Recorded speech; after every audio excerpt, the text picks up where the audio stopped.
Hey guys, Folded Legs here. Welcome back to the channel. Before we jump into today's video, do me a quick favor, hit that like button, subscribe, and turn on the bell so you never miss a new upload. It only takes a second, but it helps us grow and keeps the community strong. Plus, it lets me know you're enjoying the content so I can keep bringing you even more. Alright, let's get started. Hey guys, Folded Legs here. Yes, there is gameplay in the background. No, it has absolutely nothing to do with this video. I just have it there so you all don't have to stare at me sitting at my desk for 15 minutes straight. Before we get into it, let me ask you something. Have you ever started watching an anime thinking, yeah, this'll be cool, and then by episode 3, you're emotionally invested? Your snacks are gone, and you're yelling at your screen like it owes you money? Because that's exactly what Solo Leveling did to me. Now don't worry, this is a spoiler-free zone. I'm not here to ruin anything.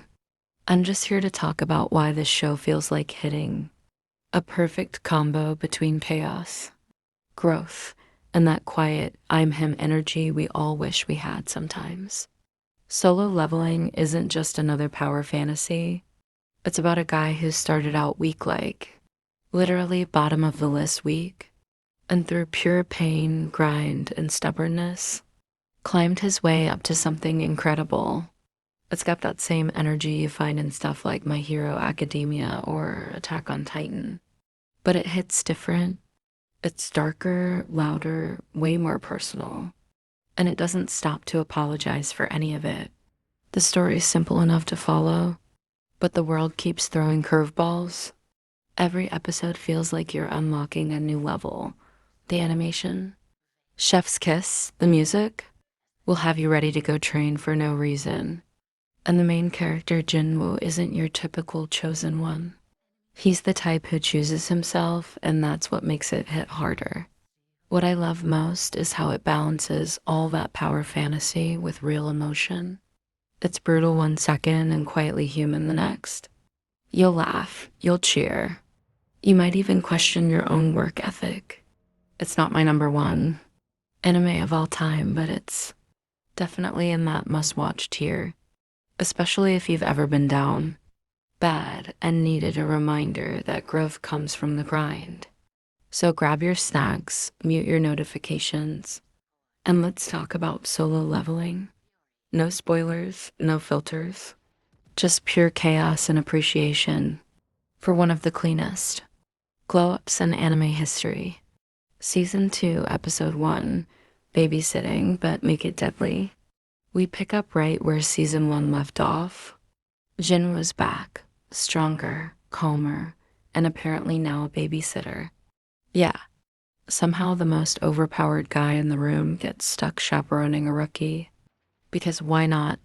The plan sounds simple, until an old friend from last season shows up looking for trouble. He's still built like a fridge and twice as annoying. Then a higher-ranked hunter shows up talking about training. And of course Jinwoo agrees, because what could possibly go wrong? Well, everything. The dungeon flips into chaos faster than you can blink. Time starts acting weird, the crew's panicking. And Jinwoo's over here being suspiciously calm. He moves like he already knows how this story ends. While everyone else is just trying to survive it, the others are eating snacks, questioning life choices, and Jinwoo's casually clearing house. Every monster, every challenge, just gone. Man doesn't even break a sweat, just another day at the office. Season 2, Episode 2, Blue Heads and Bad Decisions. The chaos continues, people screaming, everything's falling apart. Hunters are fighting for their lives, and Jinwoo is still calm, like he's watching an episode he's already seen. Some people lose it, others run, and Jinwoo just steps in with that I got this attitude. He handles it fast, clean, efficient, no wasted effort. Then there's this whole new ally moment that I won't spoil. But let's just say someone gets a second chance at life. And when I say second chance, I mean in the most anime way possible. The fight that follows, pure chaos, but the fun kind. Everything's exploding, people are staring, and Jinwoo's just standing there looking like this is a warm-up. Even his shadows start acting out, celebrating like it's a party. Meanwhile, the rest of the crew's confused, scared, and definitely underpaid. And just when you think it's done, we get that one guy who completely misreads the room. It's awkward, it's funny, and somehow still very on brand for the show. Season 2, Episode 3, Simp Chronicles, Brotherhood Edition. Simp's back again, begging for another dungeon invite like it's concert tickets. Jinwoo gives him that calm look that says, "Fine, but don't slow me down." They team up, and weird stuff starts happening right away. A stranger appears, swears he's human, and everyone's like, "Sure, that's exactly what a monster would say." Meanwhile, Simp spills his backstory, and Jinwoo surprisingly doesn't roast him. There's a quiet, sweet moment that shows how far Jinwoo's come. That mystery guy, he drops lines with heavy plot energy. By the end, tension builds, the music swells, and Jinwoo's back to grinding. Because of course he is. Season 2, Episode 4, Error 404, Rank Too High. This one's a vibe shift. Jinwoo steps back into the spotlight, and you can feel the room change. People notice he's different now, but he stays calm. No flexing, just presence. He meets important people, turns down offers, and keeps his quiet boss energy. Around him, others test their limits and realize things aren't simple anymore. Jinwoo's focus remains sharp, steady, and uncheckable. It's not about the rank, it's about how he carries it. Season 2, Episode 5, Smells Like Dungeon Spirit. This episode blends chaos with character work. Team energy is high on paper, but when things go sideways, everyone looks to Jinwoo like he's the teacher who forgot the homework. He tries to stay low-key, but that never lasts. The dungeon heats up fast, action lands hard, and Jinwoo handles pressure with calm precision. Cool, collected, efficient. You forget he ever started as the weakest one. When things settle, you can feel the next big moment loading. Episode 6, Orcs, Chaos, and I'm Immortal, but alright, we pick up right where things got real last time. The team's struggling, the pressure's on, and Jinwoo, he walks in like he just clocked in for a shift at saving everyone again. 1 second, everything's chaos. Next second, it's silent. You know that feeling when someone enters the room and everyone just knows they're the main character? Yeah, that's Jinwoo here. Someone tries to pull a "you can't beat me" moment, and Jinwoo just responds with quiet confidence that says otherwise.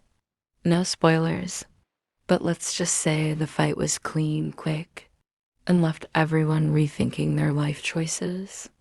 Episode 7's rank vibes and awkward shoulder grabs. So the vibe shifts this episode.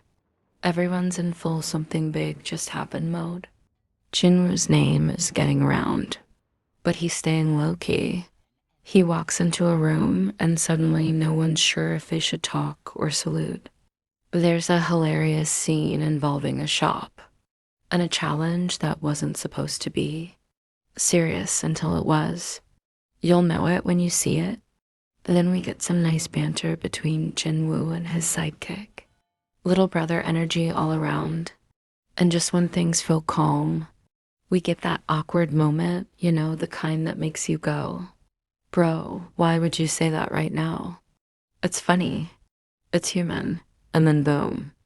New fight incoming. Fast, slick, pure anime beauty. Episode 8, Demon Diplomacy and Borrowed Daughters. This one gets a little weird, in the best way.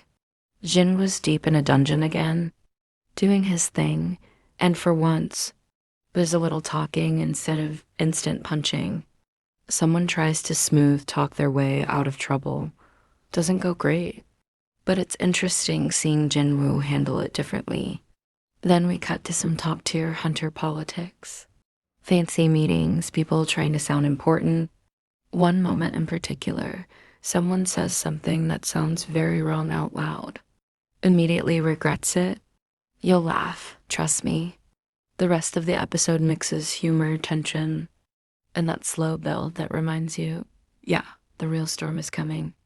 Season 2, Episode 9, Elixirs, Teleports, and Mom's Wake-Up Call. Things pick right up where we left off. Jin was still deep in the grind, calm, collected, and casually pulling off moves that make everyone else look like background extras.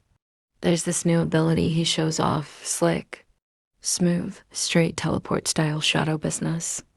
But the real hit isn't the action. It's the quiet moment that follows. After all the chaos and near-death scenes, we finally get something emotional. It's personal, it's heartfelt, and it reminds you exactly why Jinwoo's doing all this in the first place. Not for fame, not for flexing, but for family. Meanwhile, the rest of the world's busy prepping for the biggest raid we've seen yet. The calm before the storm vibe, absolutely electric. You can feel it building. Every frame screaming something huge is coming. Season 2, Episode 10, Pride Match and the Egg of Doom. This episode opens with a quiet tension, the kind where you know fists will fly. You're just waiting for who swings first. We get rival energy, pride on full display, and those classic "I could totally take you" stares that turn into half a second of regret. When power levels start showing, Jinwoo, as always, is chill about it, watching everyone like he's reading spoilers we don't have yet. Then the focus shifts, big mission time. Everyone's suiting up, the tone flips from cocky to cautious, because this one's not just another dungeon, it's the dungeon, and while we stay spoiler light here, let's just say there's something hatching and it's not the friendly kind. Season 2, Episode 11, Boss Baby Ant says hello. And then everything breaks. The raid kicks off and immediately turns into pure chaos. S-ranks are struggling.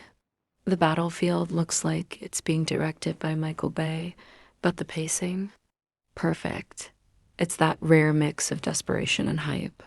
You can feel every punch, every scream, and even when Jinwoo isn't there yet, his energy is still everywhere. That main character aura never leaves. The episode juggles tension, teamwork, and the kind of cinematic build that reminds you why this series hits so hard. By the time the dust settles, you just know something's changed. The stakes are higher, the tone's darker, and the next chapter, yeah, it's about to go crazy. Episode 12, The Clash That Changed Everything. Jinwoo drops him like, yeah, I'm the update you didn't download. The battlefield's chaos monsters flying, people screaming, and he's just built different. Every move hits harder. Every shadow follows tighter. It's like watching someone unlock God mode mid-lag. The world's watching in shock while he's casually rewriting physics. By the end, it's clear Jinwoo isn't just leveling up anymore. He is the level up. Someone cue the victory screen. Episode 13, New Era. Next target, finale time. And Jinwoo's out here treating world-ending raids like Monday cardio. The dust settles. The media's losing their minds. Half of them are like, hero of humanity. The others, walking hazard. Classic anime PR problem. Jinwoo's like, cool. I'll be over here, getting stronger again. He's got new shadows, new problems, and probably zero chill. The man just beat god-tier enemies and said, that was cute, what's next? Season 2 goes out swinging, setting up a world that's definitely not ready for him. ... to everyone who's stuck with me through this entire season, thank you. Seriously, having a voice here, getting to talk anime with you all, it means more than you know. You make the chaos worth it. Drop a like if you've ever felt like life threw you in a dungeon without warning. And if you made it this far, type Shadow Squad in the comments so I know you're one of the real ones. Next week, we're diving into something new. While we wait for season 3, new powers, new chaos, same unfiltered reactions. I'll see you there. Stay strong, keep grinding, and remember sometimes the biggest level ups come when nobody's watching.